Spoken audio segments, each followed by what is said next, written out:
여러분 안녕하십니까. 7월 29일 월요일 넘치는 우리 교회 매일 묵상 시작하도록 하겠습니다.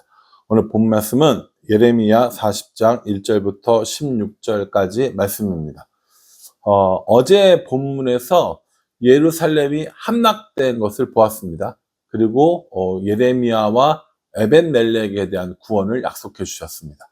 오늘 그 구원이 어떻게 이루어졌는가를 우리에게 보여주고 있거든요. 오늘 40장 1절에 보면요, 사령관 르부사라단이 예루살렘과 유다의 포로를 바벨론으로 옮기는 중에 예레미야도 잡혀 사슬로 결박되어 가다가 라마에서 풀려난 후에 말씀이 여호와께로부터 예레미야에게 임하니라, 이렇게 됩니다. 여러분이 무슨 말씀인지 아시겠죠? 포로로 잡힌 거예요. 누가요? 예레미야도 잡힌 겁니다. 예레미야도 포로로 잡혀서 북쪽으로 끌려가다가 라마에서 한번 그 포로들을 거른 겁니다. 그런데 그 중에 예레미야가 있었던 거예요. 그 사령관 르부사라단이 그걸 보고 이 예레미야를 풀어줍니다. 나름대로는 되게 유명한 선지자였으니까 아마 르부사라단이 알아본 걸 수도 있고 또 보고를 받은 걸 수도 있어요. 어쨌든 그 르부사라단이 풀어주면서 뭐라고 이야기하냐면, 지금 이 일이 일어난 건, 너희가 포로로 잡혀가고 전쟁에서 진 건 너희 여호와 하나님께서 이루신 것이다 라고 이야기를 해요. 유다 사람들은 믿지 않는데, 이스라엘 사람들은 믿지 않는데 오히려 이방인이었던 느부사라단이 이것을 고백하는 것을 볼 수 있습니다. 3절에요. 여호와께서 그가 말씀하신 대로 행하셨으니 이는 너희가 여호와께 범죄하고 그의 목소리에 순종하지 아니하였으므로 이제 이루어졌도다. 이 일이 너희에게 임한 것이니라, 이렇게 얘기합니다.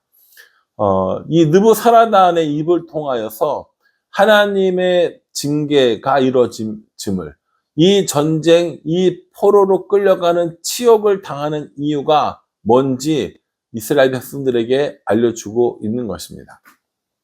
이런 믿는 사람들이요, 믿는 사람들의 소리를 잘 내지 못하면 믿지 않는 사람들이 믿는 사람들을 향하여서 손가락질합니다. 우리 어제 그 설교 시간에도 얘기했잖아요. 만일 소금이 그 맛을 잊어버리면, 그렇죠? 관상용 소금으로 사실 거예요? 세상의 소금으로 사실 거예요? 어제 그 얘기 했었잖아요. 그런 것처럼 오늘 이 예레미야를 비롯한 이스라엘 사람들이 하나님 말씀에 순종하지 않았음을 이 느부사라단이 지적을 하고, 이 멸망이 하나님의 뜻을 따르지 않은 너희들의 죄악 때문이다 라고 이야기를 하는 겁니다. 그러니 여러분, 하나님의 사람은 하나님의 사람으로 살아야 합니다.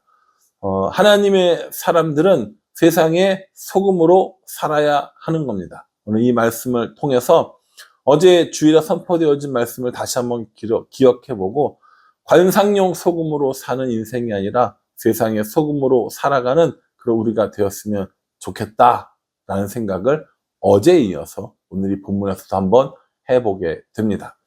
이렇게 느부사라단이 예레미야에게 이야기하고 나니까 예레미야한테 뭘 제안하냐면, 나랑 같이 가자 이거예요.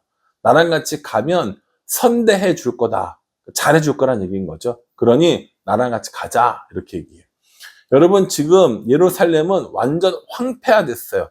그리고 바벨론의 그 땅은요, 그 당시 가장 강력한 제국이었어요. 거기에서 사령관 느부사라단이 돌봐준다면 괜찮은 거거든요. 그런데 예레미야는 그걸 거부하는 것이죠.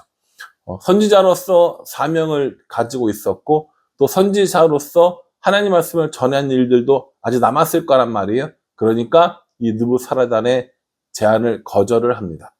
그러면서 이 느부사라단이 만약에 나랑 같이 갈 거면 선대해주고, 아니면 마음대로 가는데, 특별히 바벨론 왕이 이렇게 그 유다 땅을 맡겨놓은 총독인 사람이 있는데 그 총독에게 가도 괜찮다라고 얘기하면서 그다랴를 이야기해 줍니다. 이 그다랴가 바벨론 왕이 세워준 유대의 총독이 되는 것이죠. 그 예루살렘이 멸망했고, 또 이스라엘을 바벨론 왕이 다스려야 되니까 총독을 파견한 거죠. 예레미야가 이제 그 그다랴에게로 가서 백성들과 함께 지내는 모습을 볼 수 있다라는 겁니다. 7절부터는요, 그다랴가 유다의 총독이 돼서 있었던 일들을 이야기해 줍니다. 주변에 있었던 들판으로 광야로 피했던 백성들이나 군사들도 돌아왔어요. 그래서 그다랴가 통치를 하는데, 그다랴가 뭐라고 이야기를 하냐면 갈대아 사람들의 말에 순종하고 바벨론의 왕을 섬기자, 이렇게 이야기합니다. 9절에요. 사반의 손자 아이감의 아들 그다랴가 그들과 그들의 사람들에게 맹세하여 이르되 너희는 갈대아 사람을 섬기기를 두려워하지 말고 이 땅에 살면서 바벨론의 왕을 섬기라. 그리하면 너희에게 유익하리라. 라고 이렇게 얘기합니다. 그러니까 이 그다랴는요, 어찌 보면 하나님께서 명령하신 이 명령에 순종한 거고요. 예레미야의 이런 예언에 순종한 겁니다. 예레미야도 바벨론의 왕을 섬기고 이 땅에서 살아라 라고 이야기를 했거든요.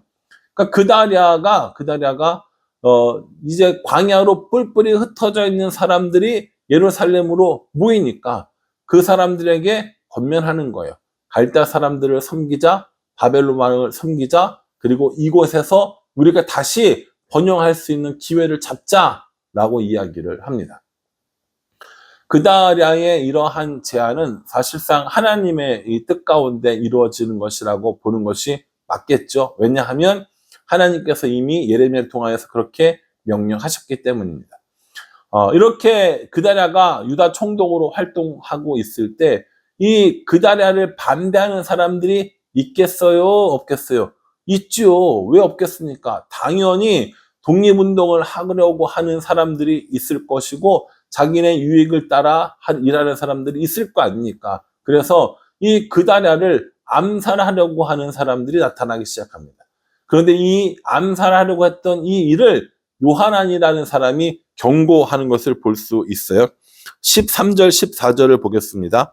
가레아의 아들 요하난과 들에 있던 모든 군 지휘관들이 미스바에 사는 그다랴에게 이르러 그에게 이르되 암몬 자손의 왕 바알리스가 내 생명을 뺏으려 하여 느다냐의 아들 이스마엘을 보낸 줄 내가 아느냐 하되 아이감의 아들 그다랴가 믿지 아니한지라 라고 이렇게 이야기합니다.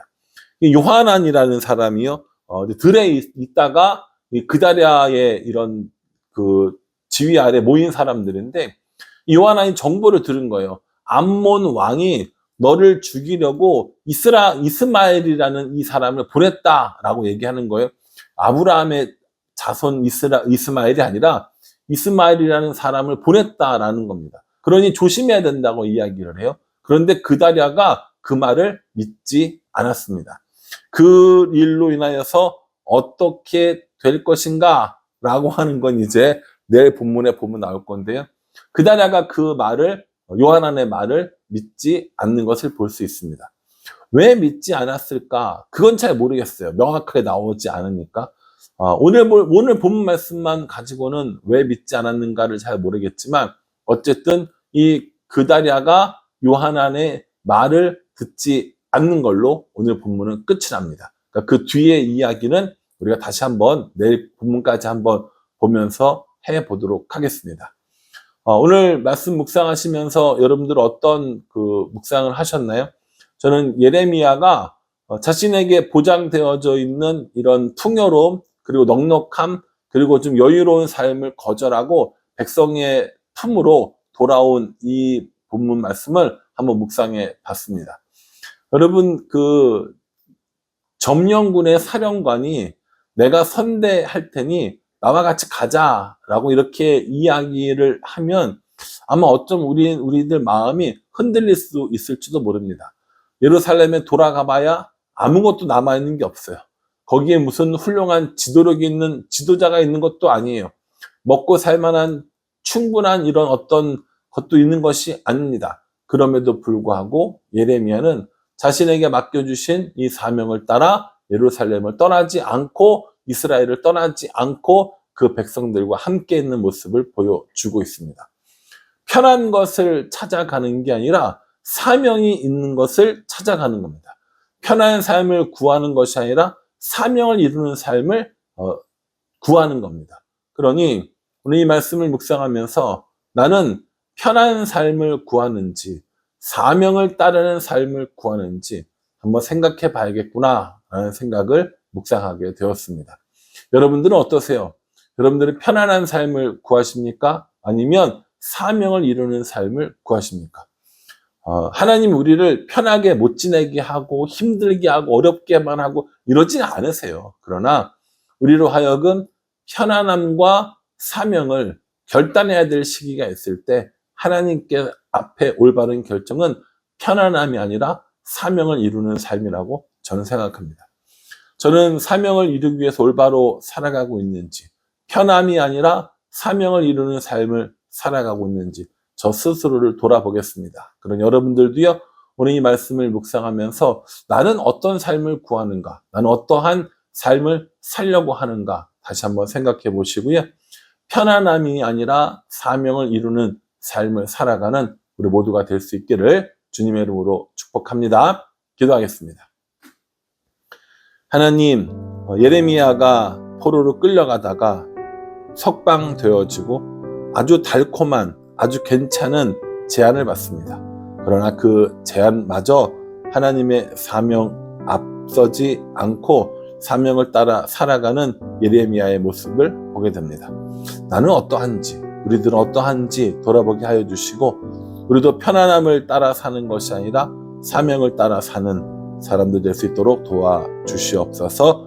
예수님의 이름으로 기도합니다. 아멘. 여러분 오늘 이 말씀 묵상하시고요. 오늘 그 뒷부분에 묵상한 그다랴 얘기가 내일까지 계속 이어지니까 오늘 말씀 뒷부분도 다 꼼꼼하게 묵상해 주시기를 부탁을 드리겠습니다. 감사합니다.